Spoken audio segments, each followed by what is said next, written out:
vatumwa kudzimwa kwemazita haana kuramba achinzi chifeve, havarambe vachinzi vekushaya, havarambe vachinzi vekutambudzika.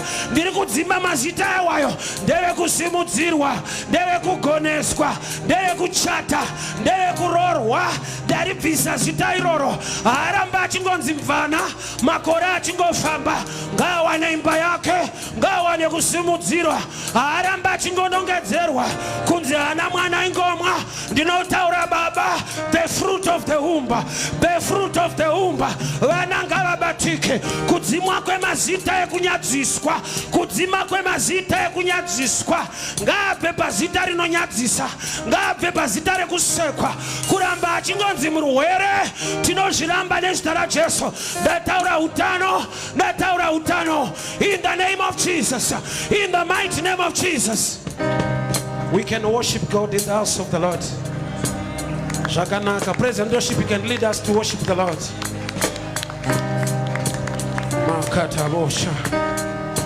Riba baba, sing for us to worship the Lord. Kabadaya selekete. Rikataba. Wese anezita rekunyadziswa rinotaurwa pauri. This is a prophetic word to you. Anezita rinotaurwa pauri rausingade. Haurambe uchinzarwa, haurambe uchinzwarwa, hazvigoneke, kuna Mwari mupenyu. Hazvigoneke, kuna Mwari mupenyu. Kuramba uchinzi mvana yeye, mvana yeye, ndiri kuramba pano, ndiri kuramba semutumwa waJehovha. Ndiri kutaura Mwari waunonamata kuti ngaakupe munhu anonzi wako wanikwa, chata, anozvigona Mwari izvozvo.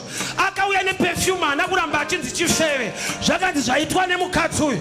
Mwari ngaabvise mazita ekutukwa, zita rekunzi rombe ngaribve pauri, zita rekunzi murwere ngaribve pauri, zita rekunzi small house ngaribve pauri, nezita raJesu.